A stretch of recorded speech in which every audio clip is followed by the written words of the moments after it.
ಗಂಧದ ಕರಡಿಗೆಯಲ್ಲಿ ಒಳ್ಳೆ ಗೊಂಬೆಯಾಗಿ ಕುಂತವನು.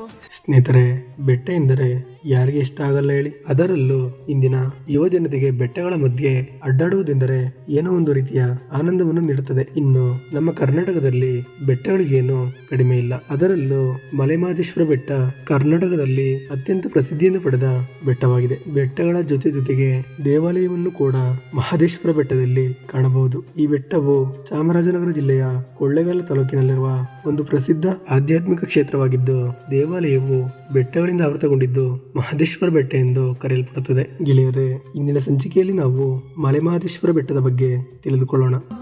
ಯಾವ ತರ ಧೈರ್ಯ ಮಾಡೋದು, ಮಾದೇವ ನಿನ್ನ ಮುಂದೆ ಬಂದು ಹೆಂಗೆ ನಿಲ್ಲೋದು. ಶೈವರ ಮುಖ್ಯವಾದ ಭಕ್ತಿ ಕೇಂದ್ರಗಳಲ್ಲಿ ಮಹದೇಶ್ವರ ಬೆಟ್ಟವು ಒಂದಾಗಿದ್ದು, ಇಲ್ಲಿ ಪರಶಿವನನ್ನು ಆರಾಧಿಸುತ್ತಾರೆ. ಈ ದೇವಾಲಯದ ಬೆಟ್ಟವು ಕರ್ನಾಟಕ ಹಾಗೂ ತಮಿಳುನಾಡು ಗಡಿಯ ತನಕ ಹಬ್ಬಿರುವುದರಿಂದ ಲಕ್ಷಾಂತರ ಭಕ್ತರು ಮಹದೇಶ್ವರನ ದರ್ಶನಕ್ಕಾಗಿ ಇಲ್ಲಿಗೆ ಬರುತ್ತಾರೆ. ಈ ಆಧ್ಯಾತ್ಮಿಕ ಬೆಟ್ಟಕ್ಕೆ ತೆರಳುವ ಪ್ರವಾಸಿಗರು ದಟ್ಟವಾದ ಅರಣ್ಯಗಳ ನಡುವೆ ಸಮುದ್ರ ಮಟ್ಟದಿಂದ ಸುಮಾರು 3000 ಅಡಿ ಎತ್ತರದಲ್ಲಿರುವ ಮಹದೇಶ್ವರನನ್ನು ಕಾಣಬಹುದು. ಇಷ್ಟು ಎತ್ತರದಲ್ಲಿ ಬೆಟ್ಟವನ್ನು ನಿರ್ಮಿಸಿದವರು ಜುಂಜೇಗೌಡ ಹಾಗೂ ಶ್ರೀಮಂತ ಕುರುಬಗೌಡರು. ಮೂಲದ ಪ್ರಕಾರ ಇವರು ಈ ಸ್ಥಳದ ಒಡೆಯರಾಗಿದ್ದು ದೇವಾಲಯಕ್ಕಾಗಿ ಸ್ಥಳವನ್ನು ನೀಡಿದರಂತೆ.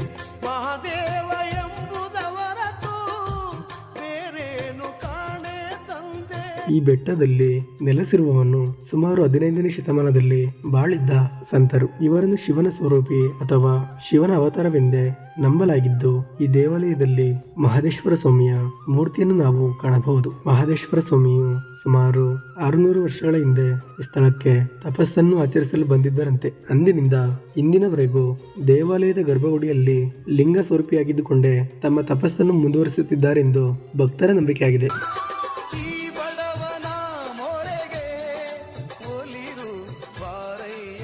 ಈ ದೇವಾಲಯದ ಇತಿಹಾಸ ನೋಡುವುದಾದರೆ, ಮಹದೇಶ್ವರನು ಹುಲಿಯನ್ನು ತನ್ನ ವಾಹನವಾಗಿ ಮಾಡಿಕೊಂಡು ಈ ಪ್ರದೇಶದಲ್ಲಿ ಸಂಚರಿಸುತ್ತಾನೆ. ಈ ಸ್ಥಳದಲ್ಲಿ ವಾಸವಾಗಿದ್ದ ಮಾಯಾವಿದ್ಯೆಗಳನ್ನು ಮತ್ತು ತಂತ್ರವಿದ್ಯೆಗಳನ್ನು ವಶ ಮಾಡಿಕೊಂಡಿದ್ದ ಶ್ರವಣ ಎಂಬ ರಾಕ್ಷಸ ತಪಸ್ಸಿನಲ್ಲಿ ತೊಡಗಿಕೊಂಡಿದ್ದ ಸಾಧು ಸಂತರಿಗೆ ತನ್ನ ಮಾಯ ಶಕ್ತಿಗಳನ್ನು ಉಪಯೋಗಿಸಿ ತೊಂದರೆ ಮಾಡಿ ಅವರ ತಪಸ್ಸಿಗೆ ಭಂಗ ಉಂಟು ಮಾಡುವುದೇ ಅವನ ಕಾಯಕವಾಗಿತ್ತು. ಮಹದೇಶ್ವರರು ಶ್ರವಣನಿಗೆ ಎದುರಾಗಿ ಆತನ ಮಾಯವಿದ್ಯೆಗಳನ್ನೆಲ್ಲ ನಾಶ ಮಾಡಿ ಆತನ ವಶದಲ್ಲಿದ್ದ ಸಾಧು ಸನ್ಯಾಸಿಗಳನ್ನು ಸ್ವತಂತ್ರಗೊಳಿಸಿದರು. ಶ್ರವಣನು ಬದುಕಿದ್ದ ಜಾಗವನ್ನು ಶ್ರವಣಬೋಲಿ ಎಂದು ಕರೆಯಲಾಗುತ್ತಿತ್ತು. ಜೀವ ಹೆದರಿ ಬಂತು ಕೈಯಾಗ, ಅದ್ಯಾಕೋ ನಿನ್ನ ಹಾವ ಭಾವ ಎಲ್ಲ ಕಂಡಾಗ. ಮಹದೇಶ್ವರರ ಕಥನದಂತೆ ಅಲ್ಲಿನ 7 ಬೆಟ್ಟಗಳನ್ನು ಜಾನಪದ ಹೆಸರುಗಳಿಂದ ಕರೆಯಲಾಗುತ್ತಿತ್ತು. ಅವುಗಳೆಂದರೆ ಆನೆಮಲೆ, ಜೇನುಮಲೆ, ಕಾನುಮಲೆ, ಪಚ್ಚಮಲೆ, ಪವಳಮಲೆ, ಪೊನ್ನಾಚಿಮಲೆ, ರುದ್ರಾಕ್ಷಿಮಲೆ, ವಿಭೂತಿಮಲೆ, ಕೊಂಗುಮಲೆ ಬೆಟ್ಟಗಳಿಂದ ಸುತ್ತುವರೆದ ಸಂಪೂರ್ಣ ಪ್ರದೇಶವನ್ನು ಮಹದೇಶ್ವರ ಬೆಟ್ಟ ಎಂದು ಕರೆಯುತ್ತಾರೆ.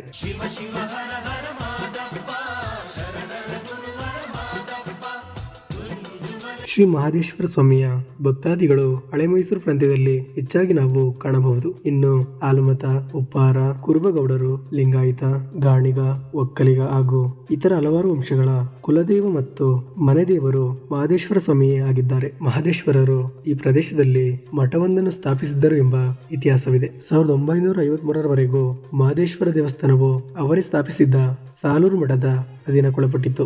ನಿನ್ನ ಕಾಣಲೆಂದು ಬಂದೆ, ಬಾಳೆಲ್ಲ ನೊಂದು ಬೆಂದೆ.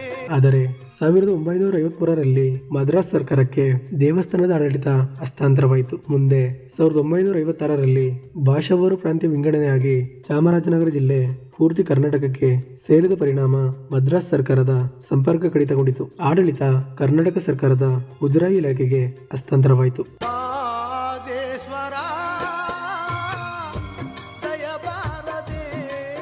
ಸ್ನೇಹಿತರೆ, ನೀವು ಒಮ್ಮೆ ಬೆಟ್ಟಗಳ ನಡುವೆ ಇರುವ ಈ ಸುಂದರ ದೇವಾಲಯಕ್ಕೆ ಭೇಟಿ ಕೊಟ್ಟು ಮಹದೇಶ್ವರ ಸ್ವಾಮಿಯ ಕೃಪೆಗೆ ಪಾತ್ರರಾಗಿ.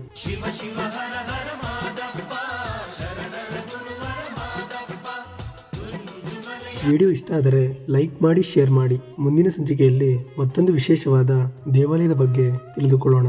ಧನ್ಯವಾದಗಳು. ನನಗೆ